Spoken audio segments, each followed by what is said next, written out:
video in the Woodsman's Finest carving axe series. So after we made one of our own carving axe handles in the last video, now I want to go ahead and hang the axe head, or half the axe head that this handle was intended for. This is a Viking style. Herbert, what are you doing? That's my squirrel Herbert. He's the tiniest of the bunch, but he's pretty feisty.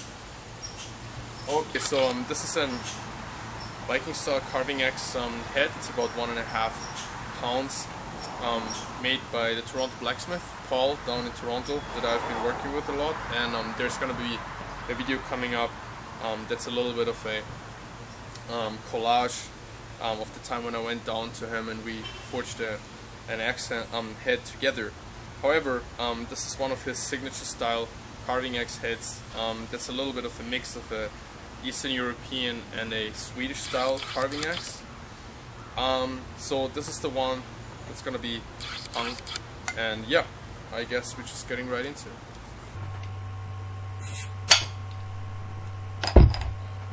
So here we go, guys, let's do this.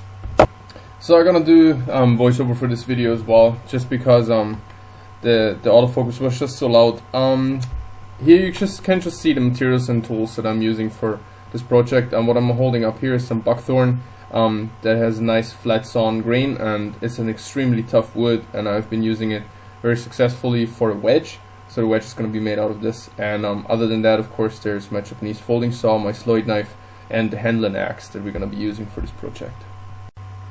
At this point of the project, I'm looking at the overall orientation of the axe handle to the axe head. So I just trace the ears, so like the upper and lower end of the eye on my axe handle, and then I just basically have a look where the axe head is gonna sit on the shoulder. So there's enough space for my hands, for my fingers and the beard, and I also wanna choose basically an orientation that is enhancing a slicing motion, and that basically the handle is kind of following the flow of the curve. This is a little bit difficult to explain, but I think it just needs a little bit of experience and just some trying out, and trial and error is really important here. So what I'm doing here is just scribing a line that is parallel with the orientation of the later blade.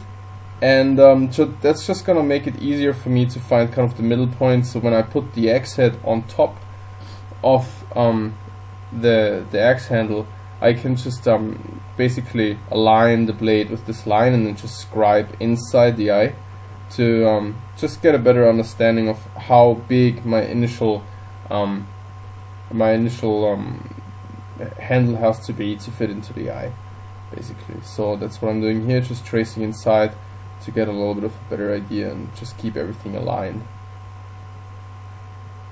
So at this point, it's kind of important to be a little bit precise and keep things aligned. It's gonna help a lot later, because kind of relining a axe head by carving and taking material off more on one side can be a quite tricky and actually a little bit annoying part of hanging an axe. So I just want to keep it all aligned and straight here.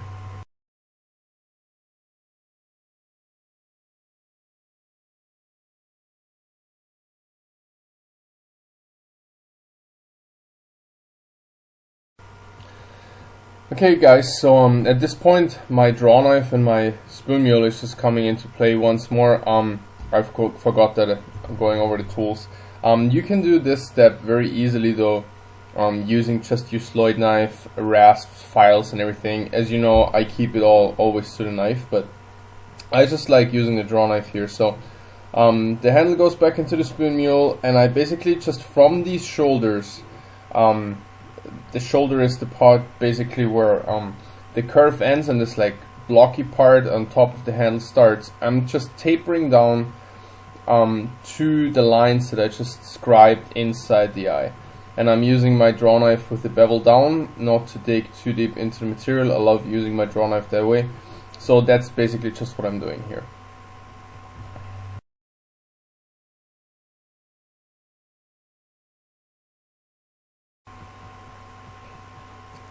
off to the next step. Just a word about the axe head itself that Paul of Toronto Blacksmith made for me.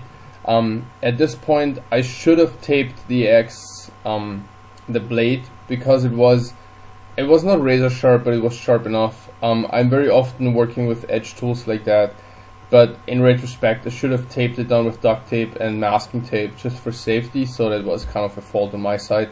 So please don't take that as a role model. What I'm doing here is basically just taking down with a knife rather than with the draw knife the hafting part all the way to the lines.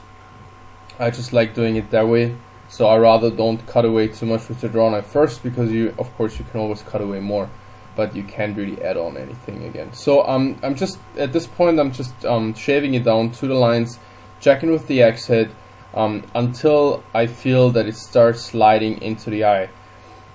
This is just my method, and it's really important for me at this point to mention that there's probably as many methods doing this as people doing it. So just take this as an inspiration or whatever you want to do with it. This is how I do it, and I don't do it that often. I'm not an axe maker, I'm a carver, so I like making my carving, my axe handles for my carving axes, of course. So I don't do this on a daily basis, but so far it has worked really well for me. So as you see, this hafting process is just a lot of back and forth and checking and cutting a little bit cutting away a little bit more and rechecking. So this is very important. Don't go too far without rechecking with your axe. The eye is punched very symmetrically with a punch that is forged and ground specifically for the axe head. So that's what I'm talking about at that point. If you take away some material on one side, always take away material on the other side to keep everything symmetric, and don't have a bad surprise when you're hafting the axe head and you realize that basically your blade is completely out of alignment. So I'm taking it down to the point where I feel it slowly starts sliding into the eye, and we're gonna just take it from there.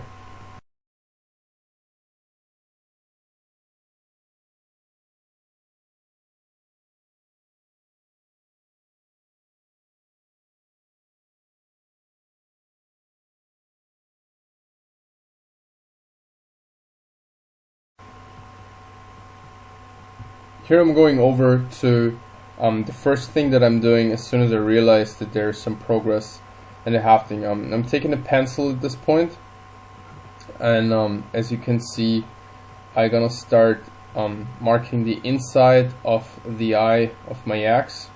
Here I'm actually pointing out that always when you start pounding your axe head in the beginning on your chopping block into the eye, always hold it with one hand. Don't like just put it on, you feel like it slides in a little bit and start pounding, because, and it happened to me, it might tilt forward and the heel, which is the lower point of your blade, might leave a very interesting mark in the back of your hand, and I learned that the hard way. So here I dropped my axe handle.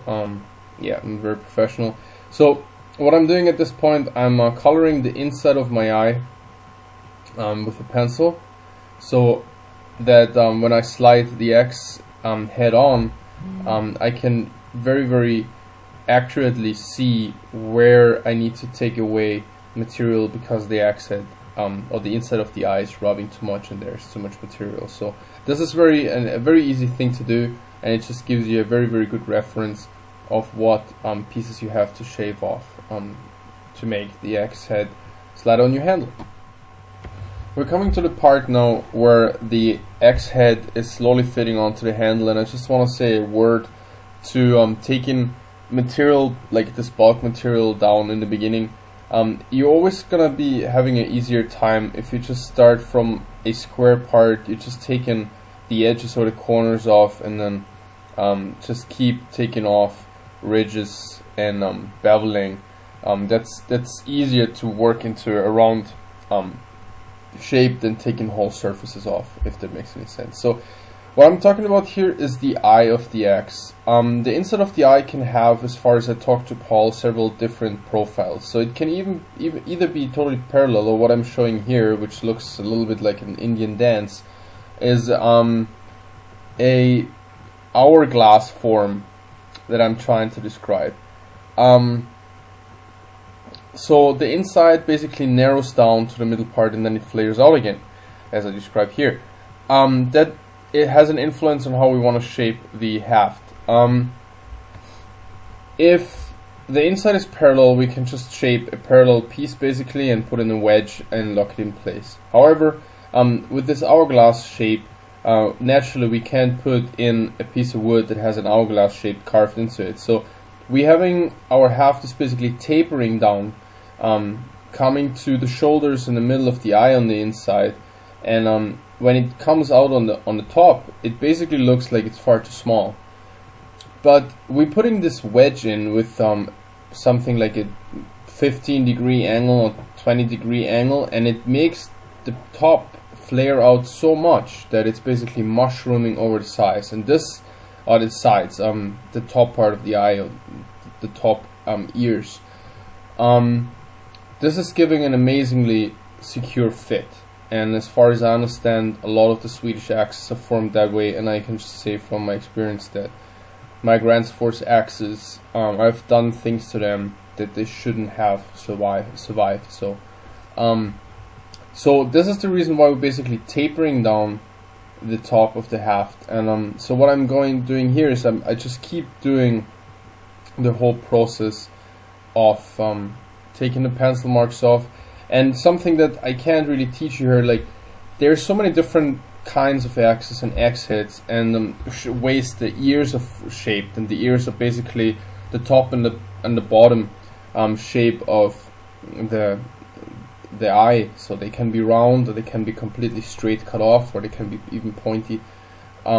So how the individual axe head is fitting on there, and what you have to carve or file or rasp, whatever you want to do into your axe handle, I can't really teach you that. So I just want to take you through the basic steps, and here I'm basically just trying to show you how I take my wooden mallet and I'm just tapping the axe head on as far as I can with a couple of light blows, and I'm checking the alignment here, right?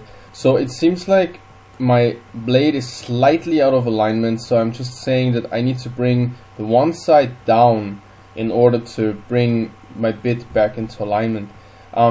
Very often, even with custom axes, it can happen that the bit and the eye part is ever so slightly twisted, and you can adjust that, like I said, by bringing one side of the eye down a little bit further to basically make the blade align.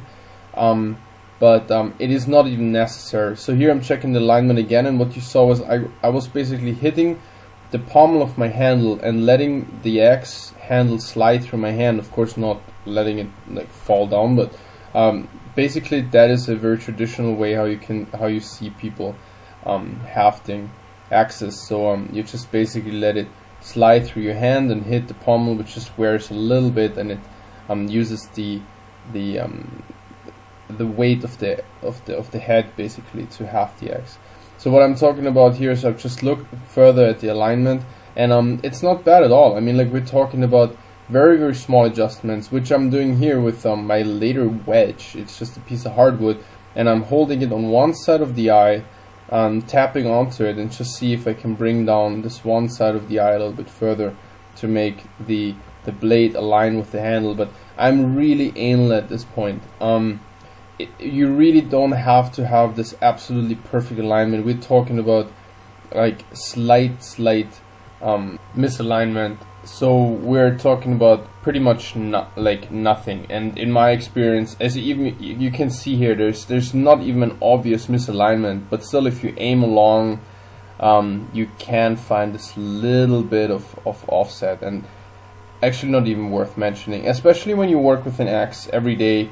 You're gonna realize that within a couple of blows with this axe, you completely get used to it and adjust yourself.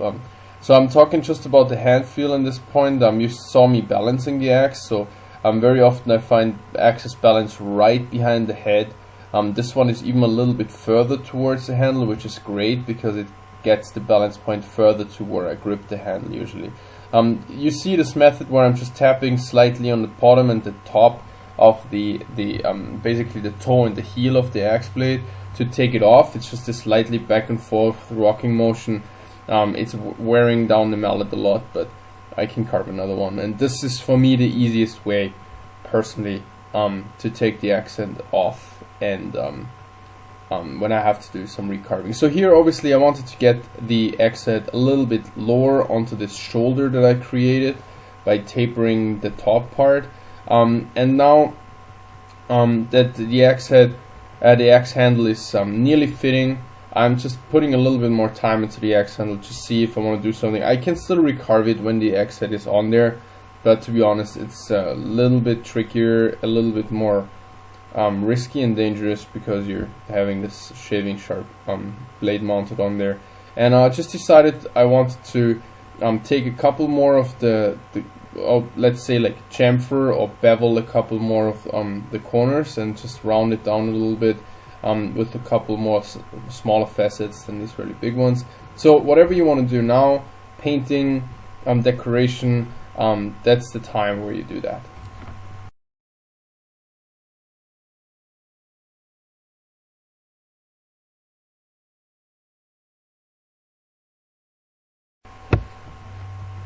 So next up is making the wedge. I'm using this piece of buckthorn here, and I want the wedge to fill in the whole length of the eye. So I'm just marking here how wide it basically has to be, and then I'm just using actually the axe head itself, or whatever else you want to use. I just use the axe head itself to split that length out of that pretty perfectly flat sawn piece of buckthorn.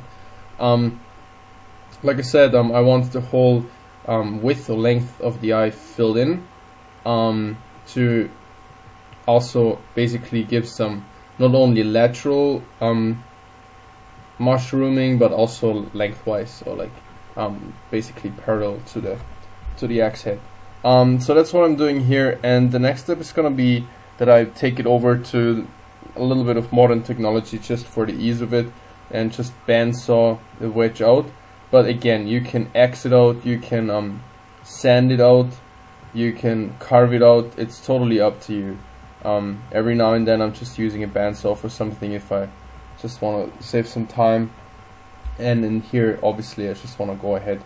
Another important part about the wedge is I wanted to go about halfway or 3/5 down the actual eye. So what I'm doing is I'm just gonna hold up here the handle and the axe head, and then just showing you how far I actually want the wedge to go in, and then I can hold the wedge against the axe handle and mark it on the wedge as well. So I basically when I tap it in, now I don't only have a hearable mark, but I also have a visible mark to when it basically reaches bottom of the saw cut that I'm gonna make into the haft.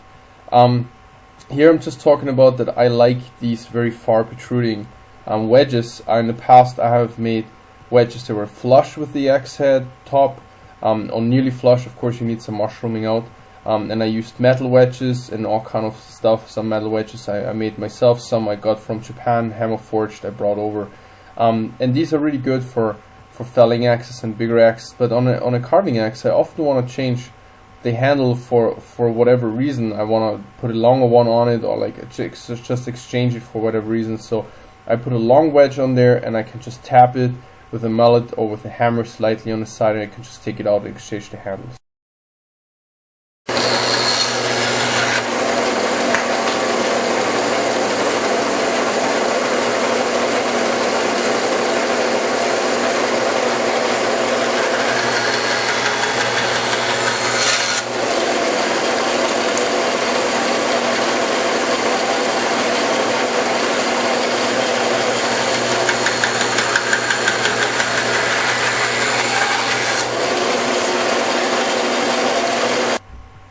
Yep, I cheated a little bit. I just went ahead and to my belt sander, so I can just put a very nice slope on this one. You see it's about whatever, like 15 degrees, 15-20 degrees, and yeah, so that's pretty much the only time when I cheat for the wedges.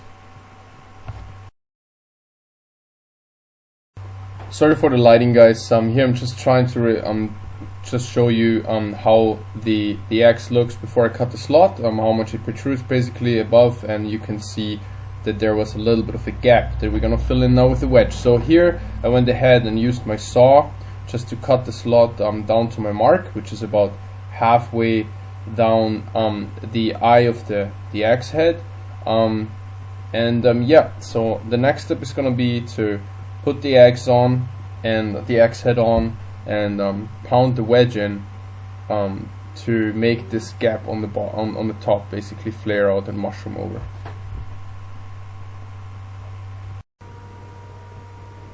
Here we go. This is what it's all about. I'm gonna be preparing the axe head by just putting it on, tapping it in a little bit with the mallet. In this case, actually, it goes far enough that I can just tap on the back of the handle, and I give it a couple of good whacks. And now I'm just checking the alignment. Is it actually where I want it to be? Is it aligned with the handle? Do I want the bit to lean forward or backward a little bit? As I said, there is a little bit of room to accomplish that. But I was actually really happy with that one. In fact, I actually love that axe right away. So as soon as it sits where I want it to sit, and I'm happy with the position, I can put the wedge in. Now, a lot of people use wood glue here, but as I said before, this wedge is supposed to come out easily if I needed to. So I personally don't use wood glue a lot. I had good experience with Tight Bond though, regular wood glue. It's just helping. So here I'm cleaning up the edges of the wedge a little bit. If you bevel the edges, especially around the top, that just makes sure that you don't split off or damage anything. Those beveled or chamfered edges are always more resistant and durable than just 90-degree edges. So yeah, I'm just whittling the wedge in shape a little bit here.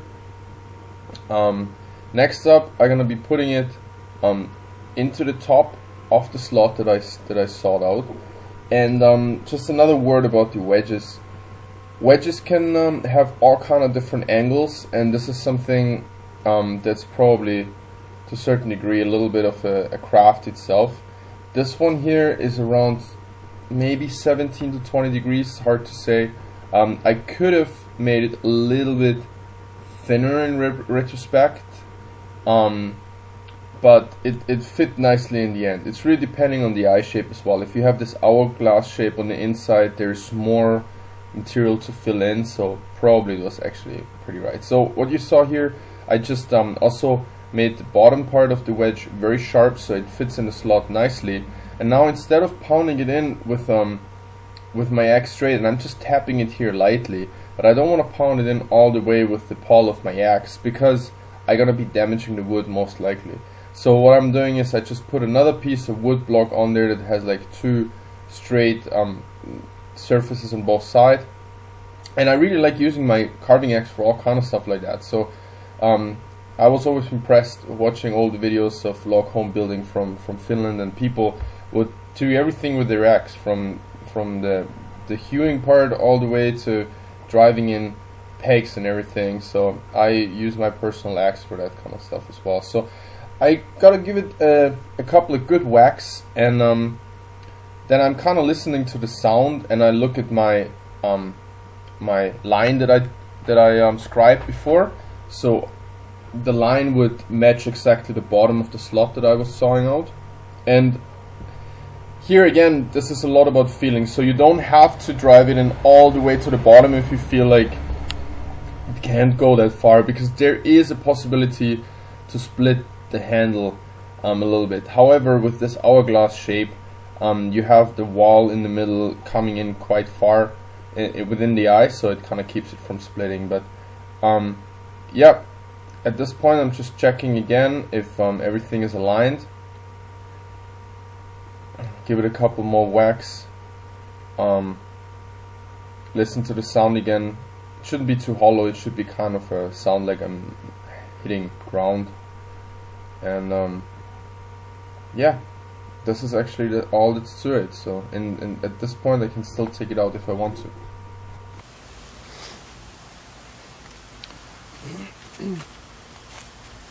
Okay folks, take number 3 on this one here. So now we have the X hung, and you see that the wedge is protruding quite a little bit, and it might look a little bit awkward, but it's really easy for me to tap it from the side and take the wedge out. There was no gaps from the bottom at all anyways, because the hafting part of our X handle is basically tapering up into our eye. Since the eye has this kind of hourglass shape and on the inside where it like gets a little bit narrower and then like widens out on the top again, we of course had quite a lot of space, excuse me, on both sides, on the top, basically gaps. So after I put the wedge in, we have no gaps whatsoever anymore at all, neither on the front, on the back, nor on the sides, and in fact we have it mushrooming out very, very nicely. So now that this part is done, I actually just want to say a couple of words about caring for the X handle. Okay, just to wrap it up, I would like to talk a little bit about oils. I use hardening oils on all my wood products. I use of course raw linseed oil and food safe hardening oils for my spoons, for my bowls, for my cooksters and everything. But I'm using a mix of Danish oil, which is a polymerized linseed oil, with a mix of tung oil, and a little bit of beeswax melted into the whole mixture for my paddles and for my knife handles and for my axe handles. So there is an old saying, then when you take care of your axe handles, you want to oil it once a day for a week, every week for a month, and every month for a year. And that just means that you want to build up a certain amount of oil in the axe handle, and then you just take care of it. And as soon as you have this polymerized layer in your axe handle, it's good to go for a long time. So what I'm usually doing is I just dip it in my mixture like that, let it run off a little bit, and then I'm just with my hands and basically just massaging it into the wood, warming it up a little bit. It helps the oil to go into the wood fibers. And then it's very important to give your wedge a very, very good oiling, because that basically means that your wedge is soaking up some of the oil, is probably gonna expand a little bit, and it's basically just making the fit inside your slot up there even better. So that's what I basically do. Then I'm gonna let it sit for a couple of minutes, and then I'm just wiping the excess off, which is very important with those hardening oils, so you don't get a sticky hand. So guys, I would like to wrap this video up with this. I'm gonna do a couple of close-up shots of this axe so you can see it a little bit better. Yeah, I hope I could help you a little bit today. Like I said before, my way is not the ultimate way, but maybe you could learn something, and now you can go ahead and just do your own little refurbishing project. Yeah, let me just know down in the comment section what you think, and if I can help you with something. Please subscribe and give me a thumbs up, and yeah, just browse my channel. Maybe you find a video, a tutorial, a review, something that can help you.